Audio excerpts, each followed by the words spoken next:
बपतिस्म नेबा जरूरी के बपतिस्म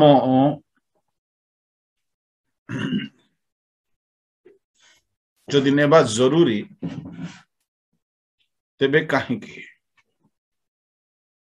आसतु देखा माने माथ्यू लिखित सुसमाचार बाहर करंतु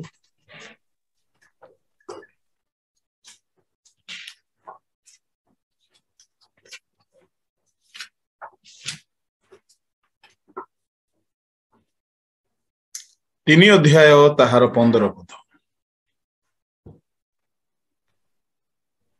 मात्र यीशु तांको उत्तर देले एबे सम्मत हुओ कारण एही प्रकार समस्त धर्मकर्म साधन करिबा आम मानकर उपयुक्त सेतिरे से यीशु ख्रीष्ट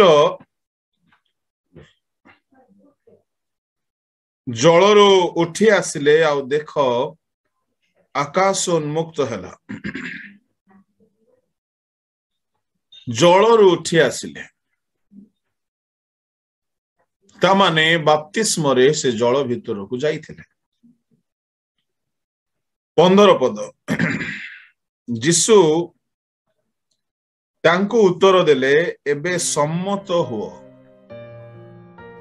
कारण एही प्रकारे समस्त धर्म कर्म साधन करिबा आम्भ मानकर उपयुक्त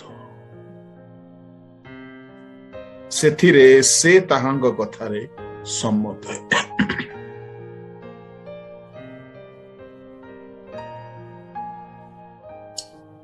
एठारे आमाने देखुचो कि प्रभु यीशु कहउछंती समस्त धर्म कर्म साधन करिबा आम्भ मानकर उपयुक्त तामाने प्रभु यीशु एहा को एक धर्म कर्म साधन बोली आ उपयुक्त धर्म कर्म साधन बोली कहिसंती तेणु आम्भ माननको बपतिस्म नेबाकू पड़िबो तार दुई गोटी कारण गोटे होची एहा उपयुक्त धर्म कर्म बोली यीशु कहिले यीशुंकर विश्वासी होइथिबारु आमाने एही परी धर्म कर्म साधन करिबाकू पड़िबो जहा यीशु ख्रीष्ट साधन करछथि Jesus answering said unto him, suffer it to be so now, for thus it becometh us to fulfill all righteousness. समस्त धर्म कर्म साधन करिबा उपयुक्त तामाने एहा एक धर्म कर्म एणु करिबा को पड़िबो आओ एहा उपयुक्त अटे appropriate उठे यह है प्रथम कारण लॉजिकल द्वितीय कारण होची काहे कि हमें डुबन नेबा परंतु माथ्यू 28:19 अतएव तुम माने जाई समस्त जातिर लोकों को पिता पुत्र और पवित्र आत्मा को नाम रे बपतिस्म देई मु तुमानकु जेउ जेउ आज्ञा देई अछि से सब पालन करिबा को शिक्षा देई से मानको शिष्य करो आ देखो जुगांत पर्यंत सदा सर्वदा मु तुमानको संगे संगे अछि या यीशु ख्रीष्टंकर आदेश महान आदेश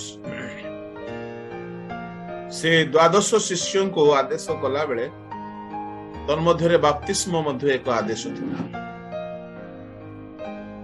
तेणु तांकर आदेश पालन करिबा निमंते आम्भ मानकु बपतिस्म नेबाकू पड़िबो जेहेतु एहा उपयुक्त धर्म कर्म अटे प्रथमतः द्वितीयतः एहा यीशुंकर आज्ञा अटे by taking water baptism we are obeying the commandment of God केवल चोरी करो नहीं एक आज्ञा नुह मिथ्या कहो नहीं ही एक आज्ञा नुह बपतिस्म दियो बोली शिष्य मन को कहिले यह भी एक आज्ञा ଆଉ ଯଦି ଆମେ ବାପ୍ତିସ୍ମ ନେଉଛୁ ତାହାଙ୍କ ଆଜ୍ଞା ପାଳନ କରୁଛୁ। ଏ ଦୁଇ ଗୋଟି ମୁଖ୍ୟ। ଆଉ ଅନେକ କଥା ଅଛି।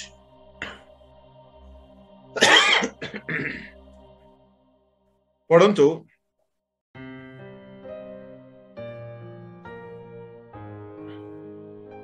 ଯୋହନ ତାର 3 ଅଧ୍ୟାୟର 5 କଥା।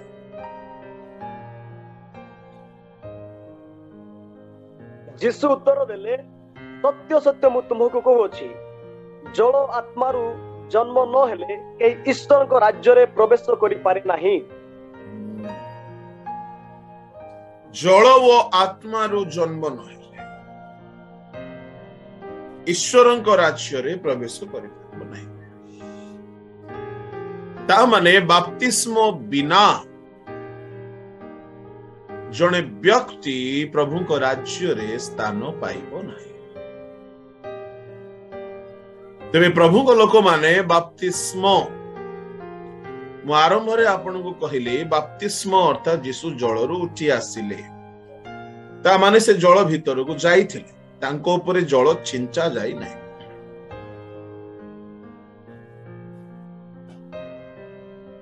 ବାପ୍ତିସ୍ମ ମୂଳ ଭାଷା ଗ୍ରୀକ ଶବ୍ଦରୁ ଆସିଛି ବେପ୍ଟାଇଜୋ ଅର୍ଥାତ୍ ବୁଡାଇବା, ପରିଷ୍କାର କରି ବାହାର କରିବା। ପାଣିରେ ହଉ, ଲିକ୍ୱିଡରେ ହଉ, ଯେକୌଣସି ପଦାର୍ଥରେ ପରିଷ୍କାର କରିକି ବାହାର କରି ଆଣିବା। ଆଉ ମନ ପରିବର୍ତ୍ତନର ବାପ୍ତିସ୍ମରେ ମନକୁ ପରିଷ୍କାର କରିବା ପାପରୁ। ତେବେ ପ୍ରଭୁ ଯୀଶୁ ଖ୍ରୀଷ୍ଟ ଡୁବନ ନେଲେ, ସେ ପାପ କରିନାହାନ୍ତି, ସେ ଆଦର୍ଶ ଦେଖାଇଲେ। ତାଙ୍କୁ ଦରକାର ନଥିଲା। ତେଣୁ ଡୁବକ ଯୋହନ କହୁଛନ୍ତି, ଆପଣ ମୋ ଠାରୁ ନେବେ, ମୁଁ ଆପଣଙ୍କ ଠାରୁ ନେବାକୁ ଅଛି। ଯୀଶୁ କହିଲେ, ଏବେ ଏଗ୍ରି ହୁଅ, ବର୍ତ୍ତମାନ ଏମିତି କରିବା ଦରକାର ଅଛି। ସେ ଆଦର୍ଶ ଦେଖାଇଲେ। ଯୀଶୁଙ୍କ ଆଦର୍ଶ ତ ଫଲୋ କରିବାକୁ ପଡିବ, ଧର୍ମ କର୍ମ ସାଧନ କରିବାକୁ ପଡିବ, ଆଜ୍ଞା ପାଳନ କରିବାକୁ ପଡିବ। ତୃତୀୟ ବିଷୟ ହେଉଛି ତାହା ବିନା ସ୍ୱର୍ଗ ଯାଇ ହେବ ନାହିଁ, ତେଣୁ ବାପ୍ତିସ୍ମ ନେବାକୁ ପଡିବ। ଚତୁର୍ଥ ବିଷୟ, ବାପ୍ତିସ୍ମ ନେବା ଦ୍ୱାରା ଆମେ ତାଙ୍କର ପୁତ୍ର ହେଇଯାଉ। ମାଥ୍ୟୁ ସେହି 3 ଅଧ୍ୟାୟ ତାହାର 17 ପଦ ପଢନ୍ତୁ। ଆଉ ଦେଖ, ଆକାଶରୁ ଏହି ବାଣୀ ହେଲା, ଏ ଆମର ପ୍ରିୟ ପୁତ୍ର, ଏହାଙ୍କ ଠାରେ ଆମର ପରମ ସନ୍ତୋଷ। ଯେତେବେଳେ ଯୀଶୁ ଡୁବନ ନେଇକି ଆସିଲେ, ସ୍ୱର୍ଗରୁ ଏ ବାଣୀ ହେଲା, ଏ ଆମର ପ୍ରିୟ ପୁତ୍ର, ଏହାଙ୍କ ଠାରେ ଆମର ପରମ ସନ୍ତୋଷ। ତାମାନେ ଡୁବନ ନେବା ଦ୍ୱାରା ଜଣେ ଈଶ୍ୱରଙ୍କ ପୁତ୍ର ହୋଇଯାଏ। ଆଉ ଯୋଉମାନେ ଡୁବନ ନେଇ ନାହାନ୍ତି, ମନ ପରିବର୍ତ୍ତନ କରିନାହାନ୍ତି, ସେପରି ଲୋକମାନଙ୍କୁ ଦେଖି ଯୋହନରେ କାଳସର୍ପର ବଂଶ, ମାଥ୍ୟୁ 3:7 ପଢ। କିନ୍ତୁ ଫାରୁସୀ ଓ ସାଦୁକୀ ମାନଙ୍କ ମଧ୍ୟରୁ ଅନେକ ବାପ୍ତିସ୍ମ ନିମନ୍ତେ ଆସୁଅଛନ୍ତି। ଏହା ଦେଖି ସେ ସେମାନଙ୍କୁ କହିଲେ, ରେ କାଳସର୍ପର ବଂଶ, ଆଗାମୀ କ୍ରୋଧରୁ ପଳାୟନ କରିବା ନିମନ୍ତେ କିଏ ତୁମମାନଙ୍କୁ ଚେତନା ଦେଲା? ଏମାନେ ମନ ପରିବର୍ତ୍ତନ କରିନାହାନ୍ତି, ଏମାନେ ଡୁବନ ନେଇନାହାନ୍ତି, ଏମାନଙ୍କୁ କାଳସର୍ପର ବଂଶ ବୋଲି କୁହାଗଲା। ତାମାନେ ଯୋଉମାନେ ମନ ପରିବର୍ତ୍ତନ କରି ଡୁବିତ ହୁଅନ୍ତି, ଈଶ୍ୱରଙ୍କ ସନ୍ତାନ ହୁଅନ୍ତି।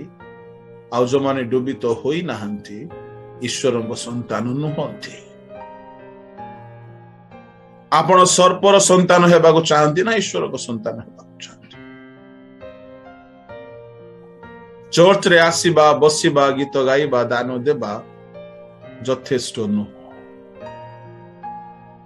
ଯଦି ଡୁବନ ନେଇନାହାନ୍ତି, you are not at all eligible for the kingdom of God.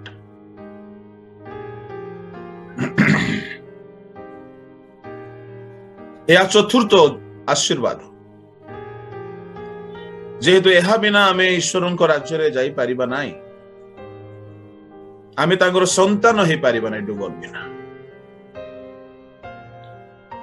संतान हेबा पई अन्यान्य एलिजिबिलिटी भी अछि किंतु एहा प्रथम अटे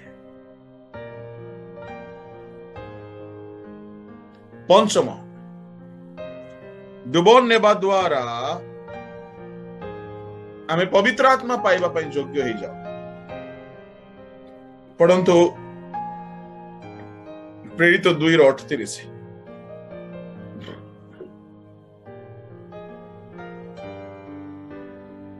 तेणु पितर सेमानकु कहिले आपण माने मन परिवर्तन करंतु आउ निज निज पाप क्षमा निमंते प्रत्येक जन यीशु ख्रीष्ट नाम बाप्तिजित हेउंतु ताहा हेले आपण माने पवित्र आत्मा को दान प्राप्त हेबे without baptism you are not at all worthy to receive the anointing of the Holy Spirit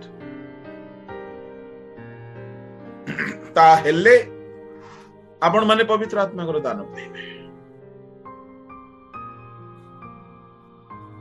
कर्नेलियो को घर टिक अलग है प्रथमे से माने पाइले किंतु जनरली लोके प्रथमे डुब नियंती तापरे पाप दूर हो जाए और से माने पवित्र आत्मा पाइबा पाई योग्य हो जाते यह पंचम विषय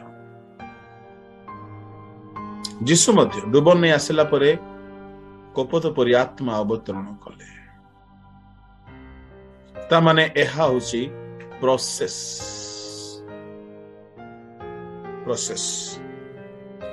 षष्ठ होची षष्ठ आशीर्वाद होची आमे पवित्र आत्मा पाइबा पाई योग्य हो पुणी सूची विवेक पाओ बाप्तिस्म नेबा द्वारा मान को विवेक सूची हो जाए प्रथम पितर 3:21 पढ़ो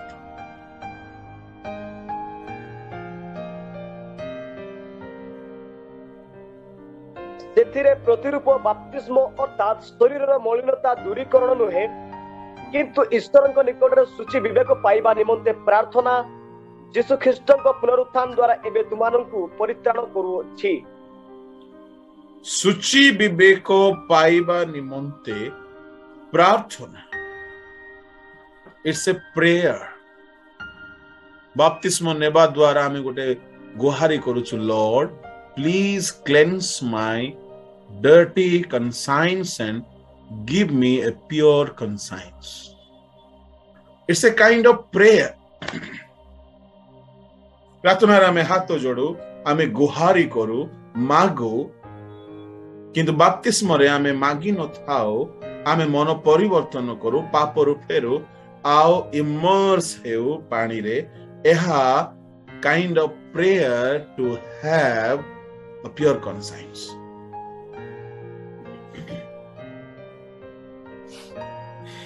ता माने बाप्तिस्म नेबा लोक सूची विवेक पाइबे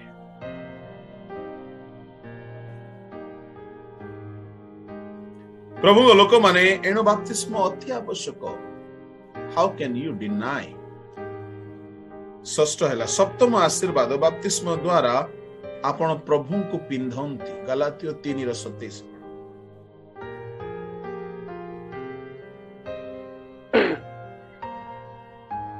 जेणु तुमे माने जेते लोक ख्रीष्टଙ୍କ उद्देश्य बाप्तिजित होयछ तुमे माने समस्त ख्रीष्टଙ୍କ परिधान करियछ हां बाप्तिस्म द्वारा तुमे माने ख्रीष्टଙ୍କୁ परिधान करियछ बाप्तिस्म द्वारा हमें प्रभु को पिंधी था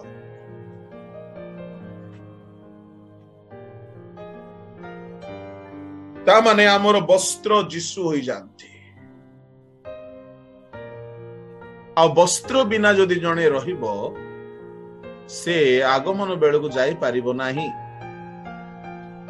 सो बाप्तिस्म रे आमे जीशु को वस्त्र भाव रे पिंदी थाओ आ प्रकाशित रे बिना वस्त्र रे जणे आगमन रे जाई पारिबो नाही 16:15 पद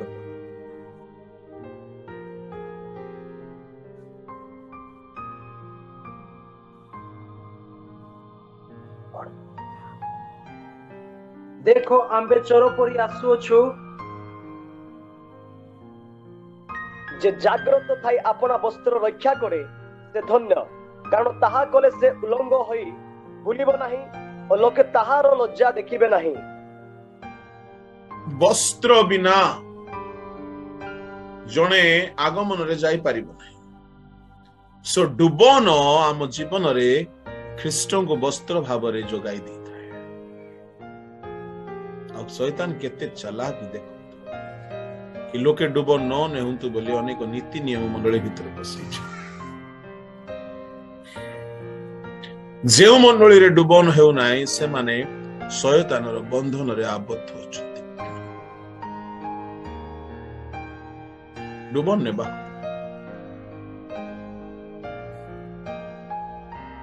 प्रभु को लोक माने मो संक्षिप्त रे कहूछि। सप्तम हैला अष्टम आशीर्वाद होछि डुबन रे पाप क्षमा होइताय, रेमिशन ऑफ सिन। लूक 3:3।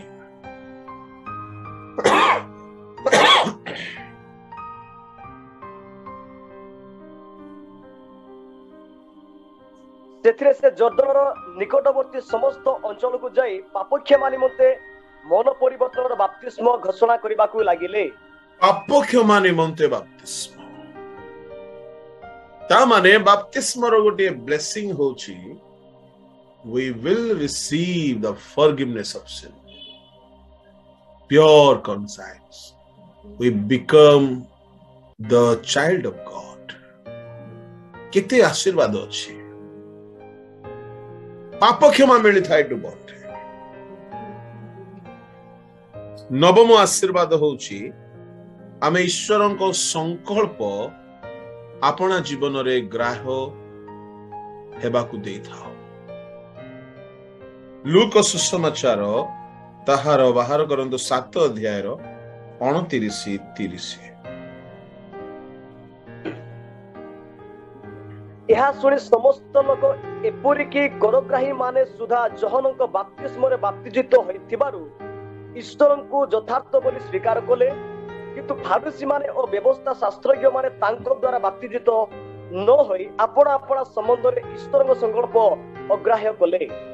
बाप्तिस्म न नेबा लोक माने ईश्वरंक संकल्प को अग्राह्य कले। तुम पाई प्रभुंकर किछि संकल्प अछि, चाहुछो ताहा सफल हेउ, डुबन्य। मो पाई प्रभुंकर संकल्प मु डुबन नेबा दिन ठारू सफल हेबाकू आरंभ होला। मन परिवर्तन करी डुबन हेबा पर प्रभुंकर जहा जहा संकल्प मु आज जाए प्रतिदिन सफल हेबार देखुछि। ताहांक संकल्प सकल अगणित अटे। God is good all the time। सर्वदा मंगलमय योजना से करंती, किंतु डुबन न नेबा द्वारा तांको संकल्प सफल हुए नाही। डुबन नेबा द्वारा आपण माने तांकर पिला ही जानती, तांको पिला मानको पाई से संकल्प रखंती आ संकल्प पूरा करंती। अबाध्य संतान हेबे नै, बाध्य संतान हेबे। अबाध्य हेले माँ बाप किछि करंती नै।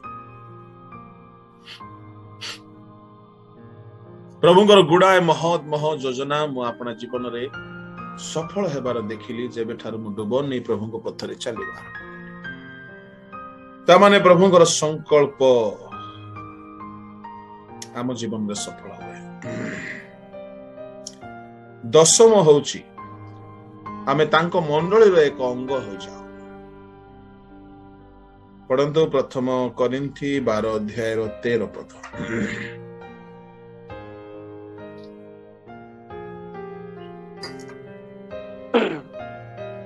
जेणु आमे माने जिहुदी हो बा ग्रीक हो, दास हो बा स्वाधीन हो, समस्ते तो एको आत्मा को द्वारा एको शरीर हेबा उद्देश्य रे बाप्तिजित होइछु और समस्ते एको आत्मा रु पान करी अछु। एठार लेखा गला एको शरीर हेबा उद्देश्य रे बाप्तिजित होइछु।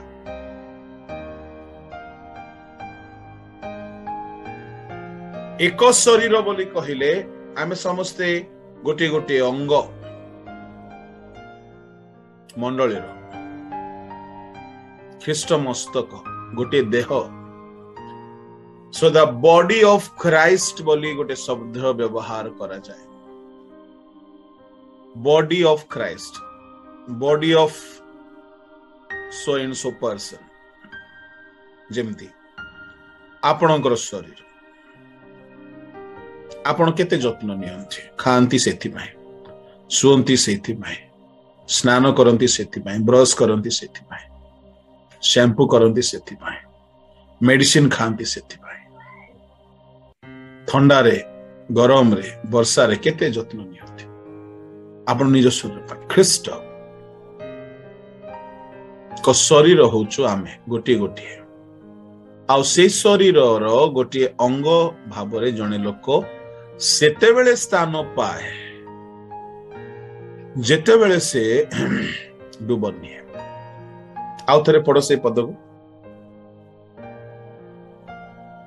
जेणु आमे माने जिहुदी हो बा ग्रीक हो दास हो बा स्वाधीन हो समस्ते तो एको आत्मा को द्वारा एको शरीर हेबा उद्देश्य रे बाप्तिजित होई अछु और समस्ते एको आत्मा रु पान करी अछु एको शरीर हेबा उद्देश्य रे बाप्तिजित ता माने जे डुबन नहीं नाही से प्रभु को मंडली रो एक अंग नाही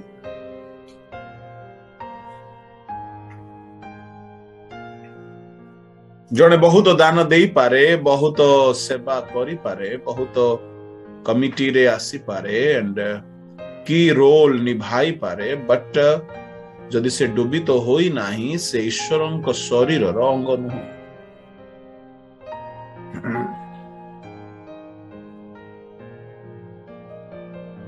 प्रभु को लोक माने 11तम आशीर्वाद होची कंप्लीट डेलिवरेंस फ्रॉम सैटन डुबन नेबा द्वारा आपण को शैतान ठारू संपूर्ण त्राही मिल जाए रक्षा मिल जाए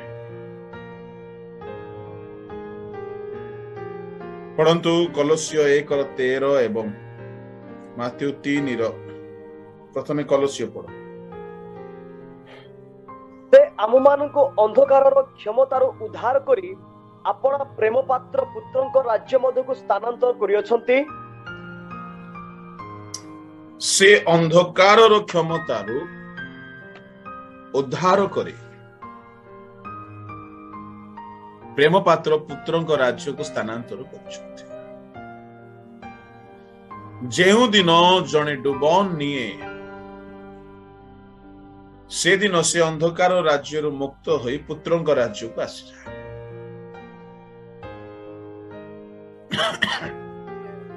केमती माथ्यू 3 अध्याय तार 7 रु 16 जाए जदि पढ़िबे आमे पढ़िथिलु जे माने मन परिवर्तन करि नाहंती से माने सर्पर वंश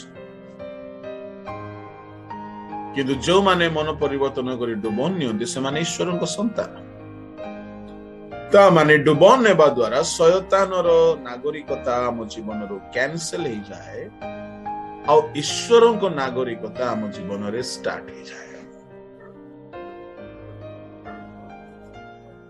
प्रभु को नाम गौरव तेणु प्रभु को लोक माने कंप्लीट डेलिवरेंस जदि आपण माने डुबन नेबे तबे शयतानर कबलर संपूर्ण भाव सुरक्षा यह को बहुत तात्पर्यपूर्ण सह बुझा जाए शयतानर राज्य रु शिफ्ट हो जाए गुणी गारुड़ी तंत्र मंत्र भूत प्रेत आपण को धरी बनाए लागी बनाए जदि आपण प्रकृत रे मन परिवर्तन करछते डुबन नहीं छते तेरे गोटे गुणिया बाबा से कहते क्रिश्चियन मान कबर रे जाए कि मंत्र गले क्रिश्चियन मंत्र साधन काम दिए नहीं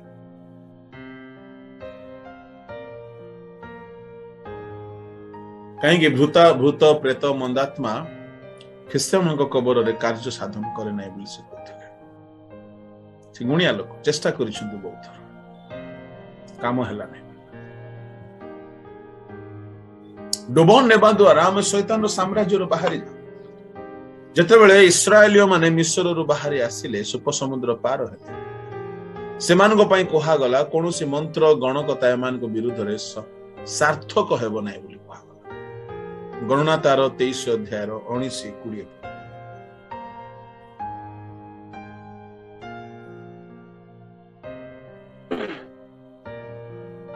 ପରମେଶ୍ୱର ମନୁଷ୍ୟ ନୁହନ୍ତି ଯେ ସେ ମିଥ୍ୟା କହିବେ, କିମ୍ବା ସେ ମନୁଷ୍ୟର ସନ୍ତାନ ନୁହନ୍ତି ଯେ ସେ ଅନୁତାପ କରିବେ।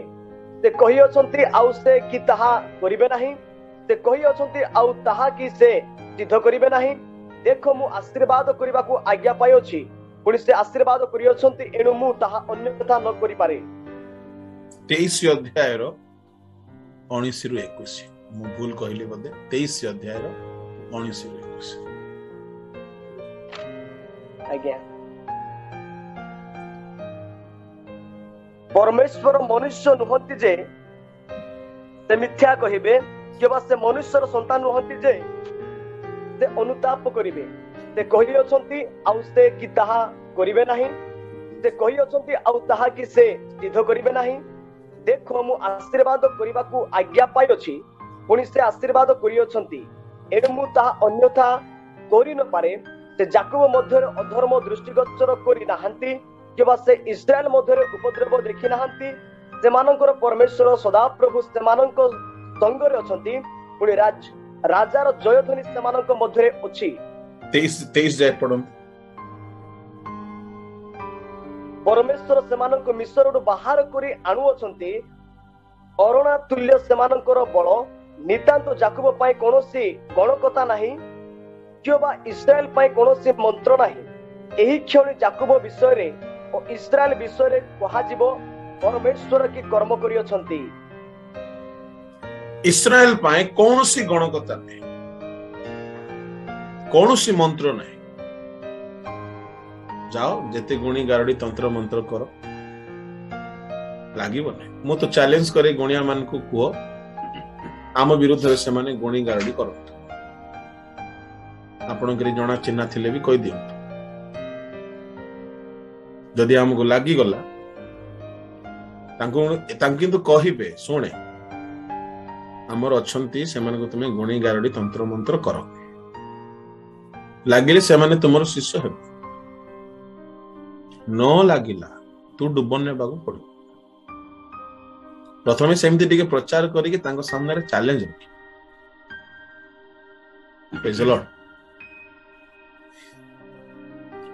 ଯଦି ଯୀଶୁଙ୍କ ରକ୍ତରେ ଶକ୍ତି ଅଛି, ମେଷ ଶାବକର ରକ୍ତ ଦ୍ୱାରର ବାଜୁବନ୍ଧ କପାଳିରେ ଲାଗିଥିବା ଦ୍ୱାରା ସଂହାରକ ଦୂତ ପଶି ପାରିଲେ ନାହିଁ। ଡୁବନରେ ଏକ ସୁରକ୍ଷା ଅଛି, ମୃତ୍ୟୁରୁ ରକ୍ଷା ଅଛି, ଶୟତାନ ଆପଣଙ୍କୁ ଛୁଇଁପାରେ। ଏଣୁ ଡୁବନ ନେବା ନିହାତି ଜରୁରୀ। ହାଲେଲୁୟା।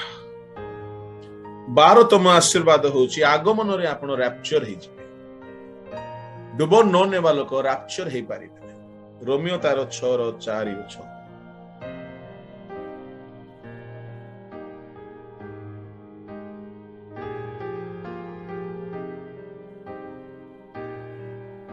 ଅତଏବ ଆମେମାନେ ବାପ୍ତିସ୍ମ ଦ୍ୱାରା ମରଣରେ ତାହାଙ୍କ ସହିତ ସମାଧି ପ୍ରାପ୍ତ ହୋଇଅଛୁ, ଯେପରି ଖ୍ରୀଷ୍ଟ ପିତାଙ୍କ ଗୌରବ ଦ୍ୱାରା ମୃତମାନଙ୍କ ମଧ୍ୟରୁ ଯେଉଁ ପ୍ରକାର ଉତ୍ଥାପିତ ହେଲେ, ଆମ୍ଭେମାନେ ମଧ୍ୟ ସେହି ପ୍ରକାର ଜୀବନର ନୂତନ ଭାବରେ ଆଚରଣ କରୁ।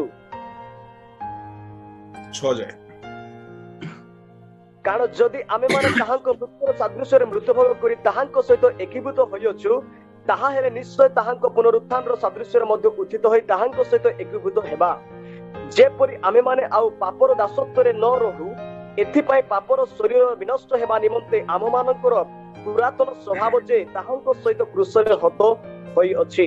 5 ପଦକୁ ଆଉ ଥରେ ପଢ। କାରଣ ଯଦି ଆମ୍ଭେମାନେ ତାହାଙ୍କ ମୃତ୍ୟୁର ସାଦୃଶ୍ୟରେ ମୃତ୍ୟୁଭୋଗ କରି ତାହାଙ୍କ ସହିତ ଏକୀଭୂତ ହୋଇଅଛୁ, ତାହେଲେ ନିଶ୍ଚୟ ତାହାଙ୍କ ପୁନରୁତ୍ଥାନର ସାଦୃଶ୍ୟରେ ମଧ୍ୟ ଉତ୍ଥିତ ହୋଇ ତାହାଙ୍କ ସହିତ ଏକୀଭୂତ ହେବା। ଏଇଟା ଓଜନିଆ କଥା। ଯଦି ଆମେମାନେ ତାଙ୍କ ମୃତ୍ୟୁର ସାଦୃଶ୍ୟରେ ତାହାଙ୍କ ସହିତ ମୃତ୍ୟୁ ଭୋଗ କରି ତାହାଙ୍କ ସହିତ ଏକୀଭୂତ ହୋଇଅଛୁ, ତାହେଲେ ନିଶ୍ଚୟ, କେତେ ସୁନ୍ଦର କଥା, ନିଶ୍ଚୟ ତାହାଙ୍କ ପୁନରୁତ୍ଥାନର ସାଦୃଶ୍ୟରେ ମଧ୍ୟ ଉତ୍ଥିତ ହୋଇ ତାହାଙ୍କ ସହିତ ଏକୀଭୂତ। ନିଶ୍ଚୟ ଆମେ ଉଠିବା। କେଉଁମାନେ ଉଠିବେ? ଯେଉଁମାନେ ଡୁବିତ ହୋଇଛନ୍ତି। ପୁନରୁତ୍ଥାନର ସାଦୃଶ୍ୟରେ ଆପଣ ପୁନରୁତ୍ଥିତ ହେବେ। ପ୍ରଭୁଙ୍କ ଲୋକମାନେ, ଏଇ 12 ଗୋଟି ମହତ୍ କାମ ଅଛି, ବ୍ଲେସିଂ ଅଛି। ଏଣୁ ମନ ପରିବର୍ତ୍ତନ ନ କରିକି ଡୁବ ନେଲେ ବି ଏ ବ୍ଲେସିଂ ମିଳିବନି। ଫର୍ଜି ସାର୍ଟିଫିକେଟରେ ଯଦି ଚାକିରି ପାଇ ଗଲ ଆଉ ଭେରିଫିକେସନ ହେଲା, ଚାକିରି ଗଲା ମାମୁଁ ଘରକୁ। ତେଣୁ ଡୁବନ ବି ଠିକ ଭାବରେ ନେବ। ଯେ ଠିକ ଭାବରେ ବୋଲି କହିଲେ ମନ ପରିବର୍ତ୍ତନ କରି, ପାପ ସ୍ୱୀକାର କରି, ବିଶ୍ୱାସ କରି, ପାପ ତ୍ୟାଗ କରି ଜଳରେ ଡୁବିଥାଉ। ଏହା ମୁଖ୍ୟ କଥା। ମନ ପରିବର୍ତ୍ତନ ନାହିଁ, ପାନ ମେଞ୍ଚାଏ ଖାଉଥିବ, ମଦ ପିଉଥିବ, ବାହାଘର ବୟସ ହେଇଗଲା ବୋଲି ଡୁବ ନେଇଯିବ, ତାହା ନୁହଁ। ଠିକ ଅଛି, ଯୋଉମାନେ ଜାଣିନଥିଲେ ଡୁବ ନେଇଛନ୍ତି, ସେମାନେ ଅନୁତାପ କରନ୍ତୁ। ଆଉ ଥରେ ଡୁବ ନେବାର ଦରକାର ନାହିଁ, ଅନୁତାପ କରନ୍ତୁ। ଏବେ କାହାରି କାହାରି ମନରେ ପ୍ରଶ୍ନ ଆସିଥିବ, ଆଜ୍ଞା କୃଷର ଚୋର ତ ଡୁବ ନେଇନି, ସିଏ ତ ସ୍ୱର୍ଗ ପଳେଇଲା। ସ୍ୱର୍ଗ ଗଲା ଯେ ତାକୁ ଡୁବ ନେବା ପାଇଁ ସୁଯୋଗ ବି ନାହିଁ, ପାଣି ବି ନାହିଁ, ଆଉ କୃଷରୁ ଓହ୍ଲେଇ ଆସିବାର ବାଟ ନାହିଁ। ଆପଣଙ୍କୁ ତ ବାଟ ଅଛି ନା। କଟକ ବାଲାକୁ ମହାନଦୀରେ, ଗଞ୍ଜାମ ବାଲାକୁ ଋଷିକୁଲ୍ୟା ନଦୀରେ, ଗୁଣପୁର ବାଲାକୁ ବଂଶଧାରା ନଦୀରେ, କାହାକୁ କାଠଯୋଡି ନଦୀରେ ବାଟ ଅଛି ଆପଣଙ୍କୁ, ହେଲା। ସବୁ ଜାଗାରେ ପୋଖରୀ ଅଛି, ନଦୀ ଅଛି, ବାଟ ଅଛି, ତା ପାଇଁ ରାସ୍ତା ନାହିଁ, ସୁଯୋଗ ନାହିଁ। ଆଚ୍ଛା, ଯେ ଜୟ କରେ ତାକୁ ଆମେ ସିଂହାସନରେ ବସିବାକୁ ଦେବୁ। କୃଷର ଚୋର କେବେ ହେଲେ ଜୟ କରିଛି କୌଣସି ପାପ? ସ୍ୱର୍ଗକୁ ସେ ଯିବ, ସିଂହାସନରେ ବସି ପାରିବନି, ମୁକୁଟ ପାଇପାରିବନି, କୌଣସି ମୁକୁଟ ପାଇପାରିବ। ଯେହେତୁ ମୁକୁଟ ପାଇବା ପାଇଁ ଯୋଉ କଣ୍ଡିସନ୍ସ ଅଛି, ତାହା ସେ କେବେ କରିନାହିଁ। ଯେ ପରିମିତ ଭୋଗୀ ହୁଅନ୍ତି ସେମାନେ ଅକ୍ଷୟ ମୁକୁଟ ପାଇବେ। ପ୍ରଥମ କରିନ୍ଥିୟ 8:24-25-26ରେ ଯେ ମରଣ ପର୍ଯ୍ୟନ୍ତ ବିଶ୍ୱସ୍ତ ରହିବେ ସେମାନେ ଜୀବନ ମୁକୁଟ ପାଇବେ। ପ୍ରକାଶିତ 2:10। ଯୋଉମାନେ ଶେଷ ପର୍ଯ୍ୟନ୍ତ ସ୍ଥିର ହେଇକି ରହିବେ, ଦୌଡ଼ିବେ, ଧାର୍ମିକତାର ମୁକୁଟ ପାଇବେ। 2 ତିମୋଥୀ 4:6-8। କଣ ଶେଷ ପର୍ଯ୍ୟନ୍ତ ଦୌଡ଼ିଛି? ଆରମ୍ଭ କରିନି ରେସ୍, ଆଉ ଶେଷ ହେଇଗଲା। ବିଶ୍ୱସ୍ତ କେବେ ହେଇନି, ସାରା ଜୀବନ ଚୋରି କରିଛି, ତ ୟାକୁ ମୁକୁଟ ମିଳିବ ନାହିଁ, ସିଂହାସନ ମିଳିବ ନାହିଁ। ସ୍ୱର୍ଗ ରାଜ୍ୟରେ ତତ୍କାଳ କଟାରେ ପଶିଗଲା। ଠିକ ଅଛି, ପ୍ରଭୁ ତ ଦୟାଳୁ, ସୁଯୋଗ ଦେଇଦେଲେ, କୋଣରେ ଗୋଟେ ରହିବ ଆଉ। କିନ୍ତୁ ଆପଣ ମାନଙ୍କୁ ସୁଯୋଗ ଅଛି, ଆପଣମାନଙ୍କ ପାଇଁ ସୁଯୋଗ ଅଛି। ଯାହାକୁ ଯେତିକି ଦିଆଯାଇଛି ସେତିକି ତାଠାରୁ ନିଆଯିବ। ତମକୁ ଯଦି 10,000 ଦିଆଯାଇଛି, 1,000ର ହିସାବ ମାଗିବି କି ମୁଁ? 10,000 ହିସାବ ଦେବୁ ନା। ଆଉ ପ୍ରଭୁ ଆପଣଙ୍କୁ ଏତେ ବାକ୍ୟ ଶୁଣାଉଛନ୍ତି ଏଇ ଦିନ ମାନଙ୍କରେ। NCF, ଆଉ JJ ବ୍ୟାଣ୍ଡ, ଆଉ RBF, ଆଉ କେତେ କଣ ଜୁମ୍ ଗୁଡାକ ବାହାରିଛି, ଆଉ ବହୁତ ବାକ୍ୟ ପ୍ରଭୁ ଦଉଛନ୍ତି। ତ ଯେତିକି ପ୍ରଭୁ ଦଉଛନ୍ତି ଏସବୁର ହିସାବ ମଗା ହବ କି ନାହିଁ? ତେଣୁ ଆମେ ଯାହା ପାଉଛୁ ଆମକୁ ସେ ଅନୁସାରେ ପ୍ରସ୍ତୁତ ହେବାକୁ ପଡେ। ୟେସ୍, ଯଦି ଆମେ ପ୍ରସ୍ତୁତ ହେବା ନାହିଁ, କୃଷର ଚୋର ଯେତିକି ପାଇଲା ସେତିକିରେ ପଳେଇଲା, ଆମେ ଯାଇପାରିବା ନାହିଁ। ପିଓନ ମଧ୍ୟ ଗଭର୍ଣ୍ଣମେଣ୍ଟ ଏମ୍ପ୍ଲୟ, କଲେକ୍ଟର ବି ଗଭର୍ଣ୍ଣମେଣ୍ଟ ଏମ୍ପ୍ଲୟ, 2 ଜଣ ଯାକ ଗଭର୍ଣ୍ଣମେଣ୍ଟ ସରକାରୀ ଚାକିରିଆ। ମୁଁ ବି ଗଭର୍ଣ୍ଣମେଣ୍ଟ ଏମ୍ପ୍ଲୟ, ତୁ ବି ଗଭର୍ଣ୍ଣମେଣ୍ଟ ଏମ୍ପ୍ଲୟ। ହଁ ଯେ ସେ ରାଜା, ତୁ ଚାକର। ସ୍ୱର୍ଗରେ ମଧ୍ୟ ସେମିତି, ଯେ ଜୟ କରେ ସେ ସିଂହାସନରେ ବସିବ, ଯେ ଜୟ ନ କରେ, ଯେ ମନ ପରିବର୍ତ୍ତନ କରି ନାହିଁ, ପାପରୁ ଫେରି ନାହିଁ, ଡୁବ ନେଇ ନାହିଁ, स्वर्ग रे स्थान ही नहीं। केते लोग क्रूसर चोर भरोसा चलते मरला बेलू विश्वास करदेवा, मरला बेलू पाप स्वीकार करदेवा, मरला बेलू जीसु जीसु हो मरला बेलू प्रभु को डाकिबा। भेंडिया बयस एंजॉय करिवो ना यौवन काल रे जुआली बहवा मनुष्य मंगल। तेणु जो माने डुबन नहीं ना हो डुबन नियो। डुबन रे 12 गोटी महत आशीर्वाद अच्छे। डुबन नेबा द्वारा प्रभुंकर आज्ञा बह होउछ, डुबन नेबा द्वारा धर्म कर्म साधन करूछ, डुबन नेबा द्वारा आपण माने प्रभुंकर अनेक आशीर्वादर अधिकारी होउछथि, तांको राज्य रे प्रवेश करबा सुजोग पाउछथि।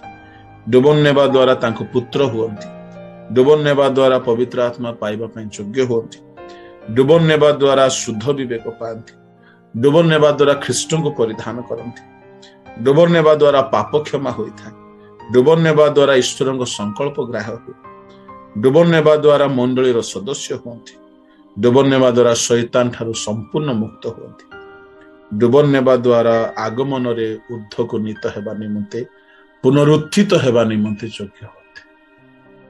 आ कोन बाकी अछि प्रभु को लोक माने डुबन नहीं ए सब आशीर्वाद अधिकारी।